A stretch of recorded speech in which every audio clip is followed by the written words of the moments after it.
You aren't on the seating chart, my sister's wedding planner said with a smile and a whisper. Can you wait in the back, perhaps?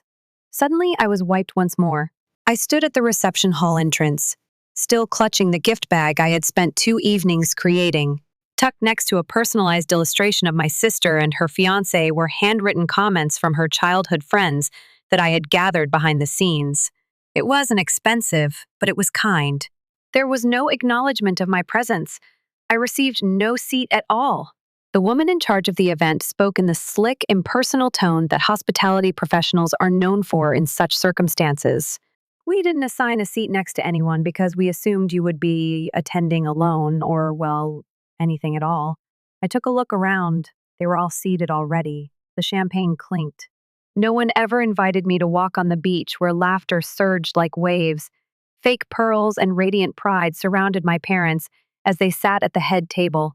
Because her fiancé had an emergency that day, I drove my sister Melissa 3 hours to try on the gown, and she looked stunning in it. I recalled sipping lukewarm coffee outside that boutique while thinking, perhaps this time she'll say thank you. Naturally, she didn't. I inhaled and moved forward just far enough for my folks to see me. My father was the only one who looked at me. He gave me a smile, held up a hesitant hand, and resumed the talk as if I had interrupted. He did not treat me like a daughter. She did not receive any visitors. There was not a single person present. The toast followed. Melissa smiled at the audience while holding her flute high. With a sugary honey voice, she remarked, "Thank you to everyone who has supported me through everything. Especially, I am grateful to my parents, who have consistently shown faith in me. They have always believed in me, despite being the only child who ever held any significance." There was a roar of laughter in the room. Everyone chuckled. Everyone aside from me is present. My throat was the first to burn.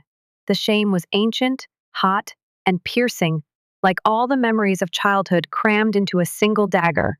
I refrained from crying. As I slowly lowered the present bag to my side, I simply stood there, out of sight. My name was not on the place card. No seat. When I went in, nobody even gave me a glance. My fingers clenched around my purse's handle. The seat wasn't the issue. The seat was not the main issue. I was constantly reminded by my own family that I was an outsider, not required. The need is not as great as it once was. The servers brought out the first course. The clatter of dishes and glassware seemed to construct a wall between me and them. Eyes glossed past me one by one as if I didn't exist. And I came to the sad realization that they had become so skilled at acting as though I didn't exist that they actually thought it. I stepped back. Then another. At last, I turned back and made my way silently to the exit. Nobody trailed behind. I got no calls. The night was cool outside.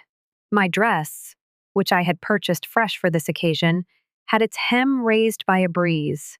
Months earlier, I paid the venue's deposit, reserved the hotel room, and covered a portion of the floral deposits all in my name. Silently. Effectively. As usual. I took out my phone, accessed the banking app, and checked the charges that were still pending. I incurred charges for the entire wedding. I already knew it in part. I had been their trusted financial advisor, the quiet troubleshooter, and the person they trusted to keep things under control. I was in charge of meticulously planning and organizing every aspect of Melissa's wedding. I gazed at the digit, 5 numbers. Next to it, Event Solutions, pending final settlement. Before I contacted the bank, I silently walked 3 blocks. "Hello," I said coolly. "I need to cancel a transaction. I need to cancel the entire event associated with the transaction." The person on the phone paused. "That will notify the seller, MAAM. Yes, I did interrupt. To cancel, I will also require a written statement. Thank you." I hung up. Then, with a heart that had been aching ever since I was old enough to understand what injustice felt like, I stood on that silent sidewalk in heels that pinched. I grinned as well. The event was not a moment of joy. However, something was changing within. I had been silent long enough. In our family, I was always the understudy, so growing up was like being in a one-act play. Melissa took the lead. She was charming, boisterous, and captivating in a way that attracted the attention of both guests and professors, as well as family members. At first, I didn't feel envious of her. Later on, I started feeling envious. Initially, I assumed that was how it worked. While some helped clean the stage, others shone. Perhaps our parents did reinforce that dynamic, but they were unaware of it. We celebrated Melissa's 10th birthday with a garden party featuring a magician, 30 schoolchildren, and a unicorn cake. 2 months later, on my birthday, they gave me a cupcake with a candle and said, "We're keeping things simple this year," which is why I can still clearly recall this. I was 7 years old. It wasn't until then that I realized I shouldn't have asked for more. As we grew older, it didn't get better. Was it Melissa's first piano recital? Grandma, cousins, aunts, and even neighbors were present. I had a choir solo. Dad had to take Melissa to her cheer competition, and Mom claimed she was simply too exhausted from work. I sat by myself, singing into a nearly empty audience while gripping my sheet music in feverish palms. Melissa was the girl who had flowers at her locker in high school. I was the girl who volunteered for extra shifts at the nearby cafe, remained late to clean the research lab, and assisted Dad with his accounting spreadsheets while he gave evasive nods like "good girl," and "that's useful." Beneficial. I promised that it would be beneficial. Melissa became our pride, intelligent and attractive. I got quiet, dependable, and low maintenance. I convinced myself for years that being low maintenance was beneficial, that they would notice if I worked hard enough, helped enough, and showed kindness enough. They would reward me for it. They would notice me. I therefore made a greater effort. During my first year of college, our dad's little business almost failed, so I left my dorm and drove an hour each day to save money. To assist in paying the mortgage, I took on 2 part-time jobs and sent home half of my earnings. They didn't ask me to do it, however, I knew they anticipated it. Melissa, on the other hand, was getting ready for her engagement. In a park, her boyfriend Jason had proposed with a flash mob, which was captured on camera, published on social media, and reposted hundreds of times. I recall thinking, this is the first time she's ever really wanted to talk to me, when she called me crying with delight. She had been eyeing the engagement journal, so I got it for her. I assisted her in creating the Pinterest board for the wedding. Because it provided ideal lighting for pictures, I was able to locate the location she ultimately selected. I didn't voice any complaints. She asked me to run errands, but I declined. Not when, although it meant using my whole credit limit, she included me as a financial contribution in the vendor contract. Not even when Mom stated, "This is our moment at Melissa's wedding. You'll get yours later." For weeks, I kept hearing the same statement in my mind, "Yours will arrive later." Fairness was never the issue. It had to do with sequence. To them, Melissa was the most important person. Melissa was always the first. Without hearing, I couldn't even mention my ambitions to attend graduate school. Let's wait till after the wedding, when everything will be more settled. I wasn't even getting married. Late at night, I would occasionally reflect on how my existence felt like a waiting room, quiet, fluorescent lit, and right outside the door of something significant happening to someone else. I believed I spotted a crack in the pattern at a few small points. For example, Melissa muttered, "I couldn't have done my job without you," as she gave me a hug in the bridal shop.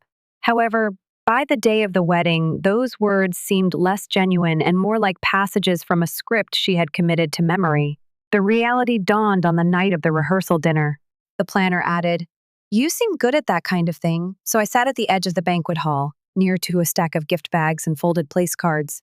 I noticed that not a single table had my name on it when I looked up. Melissa giggled when I asked her where I would be sitting. "I take it you're not bringing anyone?" She dismissed the question with a casual remark. She could simply hang out at the vendor booth. It's informal. She wasn't even blinking. I gave up thinking they might change that night. They all, not just Melissa, were present. My parents did nothing but watch things unfold. Like a shadow with a voice, my brother had mastered the ability to mimic whatever Melissa said. My aunt gifted me a duck-shaped candle and Melissa a gold bracelet. Now it sounds absurd. However, I had the impression that everything in the universe was working together to tell me that I wasn't as important as I once was. However, something was shifting within me. Yes, slowly, but it was taking place. I gave a courteous grin. However, something was changing within. I was silent long enough. The wedding day arrived like an unwelcome visitor. Like always, I got through it quickly, undetectably, and amicably. I got there early. I examined the florist's delivery one more time. While Melissa scanned through her phone and periodically looked up to give me a half smile, I assisted her in steaming her dress. Every time the photographer showed up there, I ducked out of the picture. I realized I wasn't a part of the carefully manicured image they intended to present to the public, not because I was bashful. I wore a simple navy dress. I always had it on hand for special occasions, and I had worn it to a corporate holiday party 3 years prior. It was neat, well-fitting, and understated, yet it wasn't glitzy. I took care of my hair. Melissa had appointments with her bridesmaids. If it hadn't been so constant, it would have been hilarious. They asked me to sit close to the rear as the ceremony began. Please confirm if your RSVP includes a +1. A week earlier, Melissa had inquired. No, I said, and she sighed in relief. All right, so we'll just seat you next to the DJ and the assistant to the event coordinator. I hope that's all right. I had given a nod. However, something inside of me broke down at that precise moment. I wasn't simply seated at a different table at the reception. I was tucked away next to a pile of folded napkins, behind the buffet line. Unlike the others, my chair was not even covered in cloth. I moved it and it squeaked. I noticed a misspelling of my name on a place card. Why that was the last straw is beyond me. Seeing my name sloppily distorted felt like evidence that I didn't belong after years of being ignored, after everything I had paid for, and after all the love and work one had put in. There's not even enough time to correctly spell my name. The toast followed. With her glass up and her voice confident and clear, Melissa stood in her shining white dress. To my wonderful spouse, I am deeply grateful to my amazing parents. I am deeply grateful to my closest companions. I am grateful for being the only child who has ever held any significance. There was laughter. My mom laughed and clutched her chest. Either laughing or drinking too much wine, my father wiped his eye. My uncle clapped and whistled. Everyone chuckled. Everyone aside from me is present. I refrained from crying. I didn't flinch at all. I simply excused myself, silently, with courtesy. I went outside, leaving my plate of soggy asparagus and dried chicken undisturbed. Light rain was falling, the kind that quietly and almost respectfully moistened you. I stood there for a while, breathing softly and holding on to my clutch bag. I then pulled out my phone and opened the app associated with the wedding credit card. I had opened the wedding credit card in my name. Melissa claimed to have only required an account for a few early reservations. We'll reimburse you, of course. I had been too exhausted to follow it live. Now, however, I tapped through the charges while standing outside, drenched and unnoticed. $3,400 for flowers, $5,000 sis the venue deposit, $1,750 for personalized menus, monogrammed candles, and custom signage, slippers and robes from Bride Tribe, $600. The bridal party spa day cost $2,800. The cost was $900 for 3 cake tastings. $14,892.16 sis the total outstanding balance. This is all in my name. All work is done without compensation. My phone was glowing like a silent truth as I stood there in the drizzle. I noticed Melissa dancing, whirling, and smiling as I gazed up at the ballroom, where music was pulsing through the glass and champagne was flowing. I put my phone away. I stayed out of the house. I didn't cause any trouble. Instead, I made a reservation for a quiet room at the boutique hotel nearby, just in case, and headed down the street. I took a seat on the bed. I removed my heels with a kick. After removing the wet blue dress, I put on my sweatpants. Afterward, I grabbed the phone and dialed the bank. I spoke gently and clearly. I said, I would like to cancel the credit card that ends in 6,724.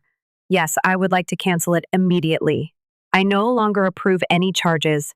Yes, kindly lock the account and prevent any further transactions.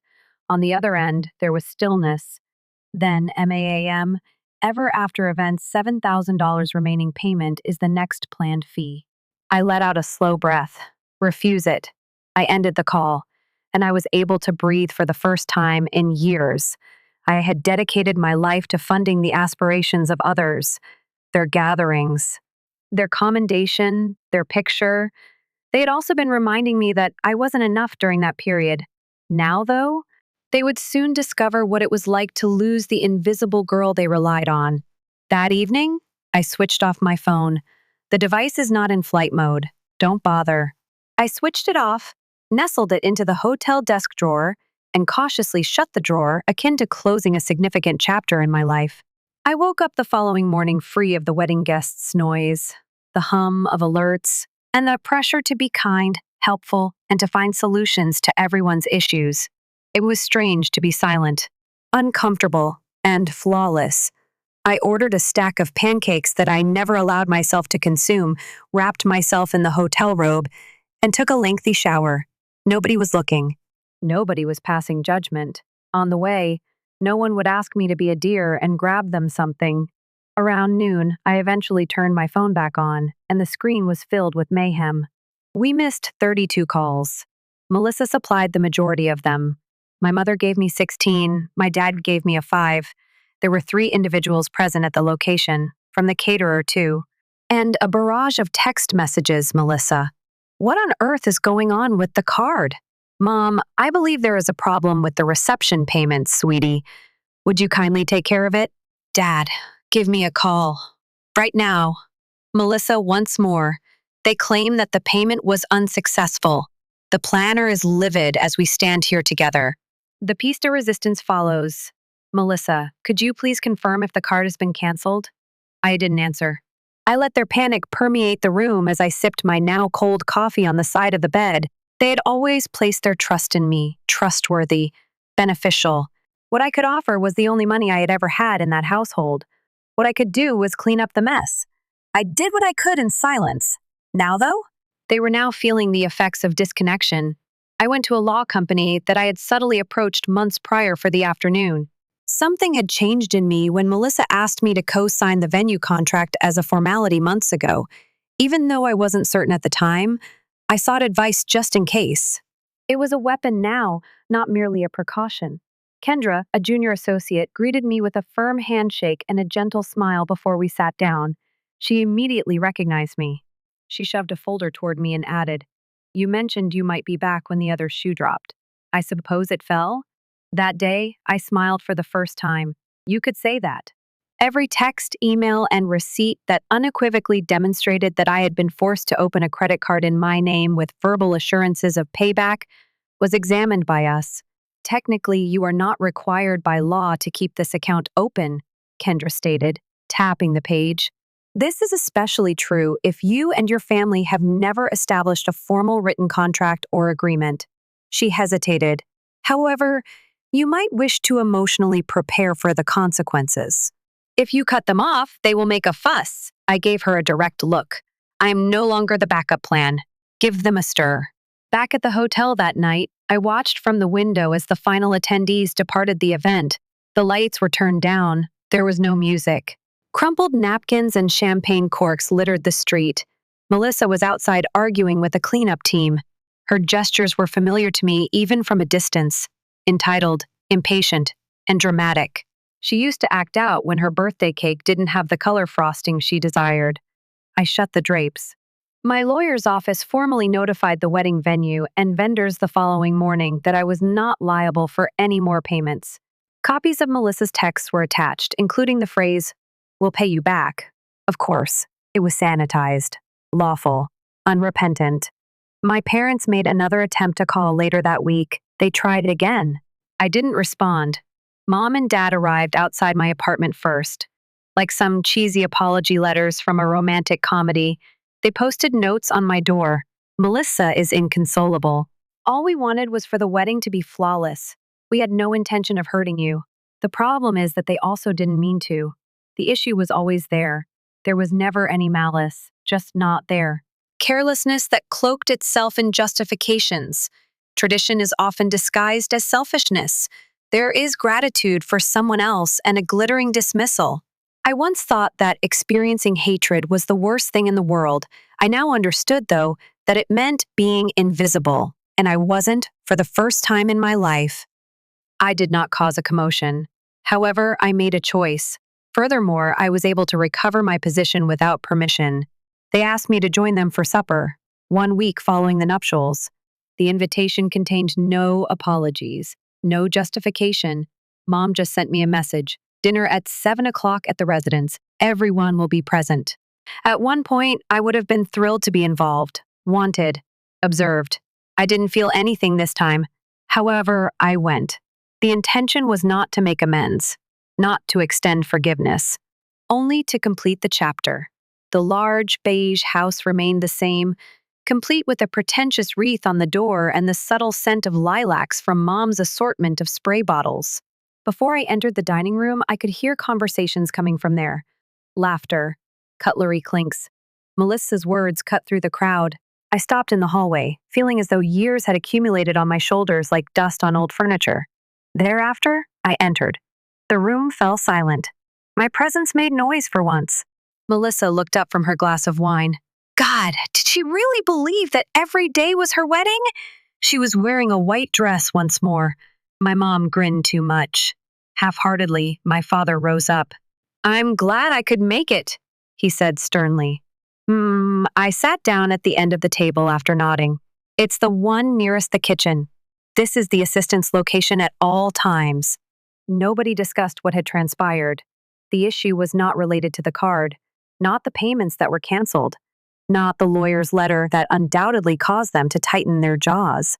They simply acted. I felt as if I hadn't taken money out of each pooled account. I felt as if I hadn't blocked Melissa for as long as 5 days.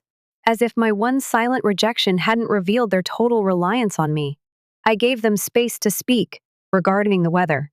This pertains to Melissa's recent opportunity to serve as an influencer for a yoga business partnership.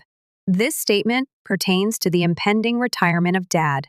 Then, in between mouthfuls of steak and sips of wine, my mother turned to face me and said, "We are aware that things become complex. However, there's no need to worry too much.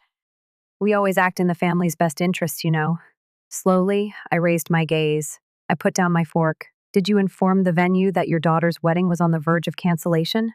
Melissa snorted. Are you still concerned about the seating chart? Silently, I laughed. Ash like bitterness covered it. The seat didn't make me angry. I was upset because even though I had paid for the entire wedding, I had not received a seat. She blinked. You promised to assist. If you couldn't receive it in time, I offered to pay the deposit. You promised to pay me back. Then you included other vendors. At that point, the card reached its maximum limit. And now that I'm funding the event, I'm being urged not to worry too much about being erased. Quiet. My dad cleared his throat. See, dear, families experience highs and lows. No, father. Companies experience ups and downs. Families experience the truth. The fact is that I have been providing financial support for your life for years, silently. I felt that was the only way I could make a meaningful connection with you. I took the envelope out. They placed it on the table. Receipts, bills, bank records. I have copies of Melissa's messages for your reference. I have screenshots that demonstrate my immediate gratitude to the wedding coordinator. I have included the complete paper trail for your reference. I forwarded the correspondence to my lawyer. I sent this to my lawyer as a precaution. However, I wanted you to see it as well tonight. My mom grabbed it. Her hands shook. My dad stayed put. Melissa looked at me as if I were a stranger, and I experienced lightness. I wasn't the one shrinking, for once. Without raising my voice, I stood. Without shedding a tear, there was no need to plead for someone's attention. I whispered, I didn't come here for closure. I came to make sure you knew I preserved the receipts in case you tried to change the tale in the future. Melissa lost her temper. What are you doing? It's family. You're abandoning us because of money? No, I stood up and answered. For the first time, I'm turning around because I know I can. I grabbed my coat, my keys. Additionally, I made one final turnaround before leaving. Before the bill arrived, you all felt quite at ease deleting me. I then departed. It's not done in a dramatic way. She was not crying, just with my honor at last unharmed. I received an email from the bank 2 weeks later. Subject line, co-signer request rejected urgent. Melissa was the subject. She had apparently asked for a loan for her little business. She had apparently written down my name again. Furthermore, it appears that she was unaware that I had legally distanced myself from everything they could use to link me. No accounts, no resources. Don't co-sign. No backup. Unaware of the family issue, the banker had politely contacted me in case I wanted to update my details. After a moment of staring at the message, I clicked erase. There was not a single thought in my mind. By the end of the same week, I received a message from an old neighbor who was unaware that I had severed our relationship. She sent me a screenshot of a Facebook post via message. Melissa had canceled the launch of her new company. No justification. Just a depressing, tiny, cursive type graphic and a barrage of comments. I'm truly sorry. Girl, you'll get better. I'm cheering you on.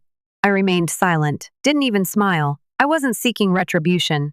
Nobody tells you about going away. That's what. You anticipate this tremendous fiery departure. However, it isn't. It is silent. Be calm. It's as if a hurricane finally blows over, leaving only the air and the ruins behind. In the meantime, I had acquired a modest flat across town back home. Not very fancy. It was mine, though. It had a kitchen too small for anyone but myself, bright yellow curtains, and bookshelves from a thrift store. However, I was able to breathe in my house for the first time in years. I resumed freelancing, creating newsletters, writing brief web pieces, and spending my weekends instructing senior citizens in digital skills. It wasn't glitzy. However, the labor was sincere. I stopped continuously checking my phone for texts from family members since they had halted. There was silence for a few days at first. The next step is to schedule a week. Then a month passed. I continued until my sounds were the only ones remaining, and I became aware of how strange that had become. Even now and then, I would cry, not because I didn't see them. However, the experience was painful. Yes, it did. My desire for love remains unabated despite my increased autonomy and self-determination. Really, not under any circumstances. This is not done in a convenient manner, unlike a bank account. Simply put, I liked it. It never arrived. One must grieve for its absence. So I started crying. After the weeping stopped, I allowed myself to move. I became a member of a neighborhood co-op bookshop that held poetry evenings. I returned to therapy, this time to rebuild myself rather than to fix me. A barista named Tasha, who often drew sunflowers on my to-go cups, became a friend of mine. She once told me, "You're so quiet, but your energy says, 'Don't test me.'" I liked that. She laughed boldly. That one line stuck with me longer than all my family's empty praise. When life doesn't give you a sister at home, it can occasionally offer you one in coffee shops, and it was sufficient. Then it happened one morning. Someone knocked on my door. I didn't think anyone would show up. My mother was right there when I opened it. Unkempt, pale, red-rimmed eyes. She was holding an envelope in her hands. She continued, I thought you should know." She wasn't invited in, simply stood there. Unsure, she glanced around the corridor before turning back to face me. I wanted to clarify. I said nothing. She shifted about. "Melissa has been struggling. The company failed. She has been feeling down." I didn't answer. Everybody was under pressure. The way weddings are, you know. Feelings are strong. At last, I said something. "Mom, what do you want?" She blinked. She looked as if I had slapped her. "I want us to once more be a family." I took a glance at the envelope. Is it an apology or just another cost? Her mouth quivered. I took a step back and shut the door softly. It's not a slam, not fury, only finality. I exhaled deeply on the opposite side. I wasn't mean. However, I was tired of being the sole support system. I own my coffee business now. It's not glitzy. Glitzy magazines and hip downtown boulevards don't highlight it. I do, however, grin every morning as I open the front door, inhale the aroma of freshly ground coffee, and observe the delicate light striking the hand-painted mural on the wall behind the bar. Since it is mine. Slowly, as true healing does, the shop came together, individually. I made progress one brick at a time. I used a small grant from a Women in Business initiative, saved every penny from my freelancing job, and applied every ability I had learned while assisting others in realizing their goals. It wasn't for a sibling, a wedding, or anybody else who didn't see me, though. This time, it was for me this time. I gave the store the name Still Blooming. It seemed appropriate. We didn't have a lavish ribbon cutting, publicity, or 3-star chef catered brunch when we first opened. It's just me, a couple of used seats, music from a Bluetooth speaker, and my friend Tasha assisting with the register. But what do you know? People showed up. Authors, nurses, students, moms fleeing noisy households. Retired veterans sat with dog-eared books near the window. People who didn't give a damn if I wasn't dating, or if I took someone out to supper, or if, in the eyes of others, I was normal. Those who were merely seeking warmth, comfort, coffee. Additionally, there may be a slight relationship. I occasionally found myself worrying about what my relatives would think. I would be surprised if they didn't recognize me behind the counter when they drove by. If they would remember the time I paid a caterer and was told to leave the wedding table because I was too awkward without a date, and they heard about the shop from someone else. Now, though, those ideas are less frequent. I don't look at their social media accounts. Their calls go unanswered for me. I don't require painful closure. I have given myself something that will stay much longer than an apology. Calm. Tasha once asked me if I would ever see them again. I gave a shrug. Perhaps, perhaps not. However, I won't have to prove anything if I do. She grinned. You're absolutely correct. I no longer despise them. I don't want them to suffer. I do, however, hope they would be quiet, the kind they so readily granted me over the years. Now allow them to sit in it. Let them ponder. The girl who signed the checks, supported the family, and vanished without a scream, only with strength, was the same girl they made fun of for being too quiet, too strange, and too undesired. The store's anniversary is quickly approaching. Tasha suggests that we have a party. I'm considering it. Every Thursday morning, a regular person shows up. Judith is an elderly woman. After witnessing my seamless elegance in managing a boisterous client, she once said to me, "You speak softly, but beneath that smile is steel." Didn't they see it at all? I simply nodded. And that might be the most satisfying conclusion of all. Not retaliation, not cheers, but at last getting noticed. It should not be used as a fallback option. The money is not in a person's bank. It's not meant to be a source of embarrassment, but as myself. In full, freely. And that's sufficient. Last words to the audience. If you have ever been the person they overlooked, this story is dedicated to you. This story is for the person they ignored, the one they believed would never speak. Blood, duty, or tradition do not define a family. It is characterized by respect, love, and the freedom to be who you really are. This is the sign you've been waiting for, that it's okay to let go of things that hurt you. You are not a problem that needs fixing. Nobody should take your seat whenever it's convenient for them. Even if they never hear it, you are a whole tale that is worth sharing.